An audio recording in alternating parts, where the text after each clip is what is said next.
Hi, I'm trying doing the check-in a different way.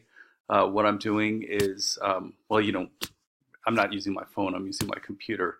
There's all sorts of reasons for that, but I just thought I'd check in. We're almost done. This is week 14, so we have 1 week after this. I talked about the presidency last time, so I don't know how much I need to talk about it this time. But I did record some videos on the presidency, partly because there was some material that was missing that I used to be able to link to. So I hope you find the videos useful, and please let me know if you don't, actually, so that I don't subject further generations of students to them. But I thought they'd be helpful. Um, so, of course, this is a big topic.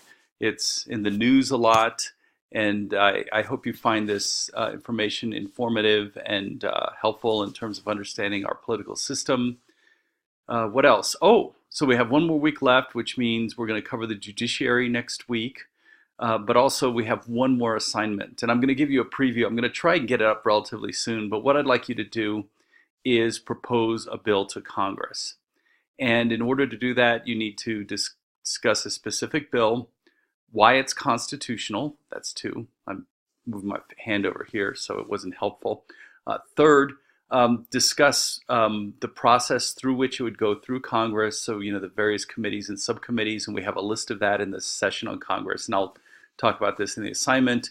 And then what are the president's choices? What are Congress's choices, et cetera. So it's basically how a bill becomes a law, but using a concrete example and therefore concrete examples of different committees and subcommittees in Congress. All right. I just wanted to prep you for that. I want to get it up early because I imagine you've got a few things going on next week besides my class, although, I know it's probably the most important class you'll ever take in your entire life.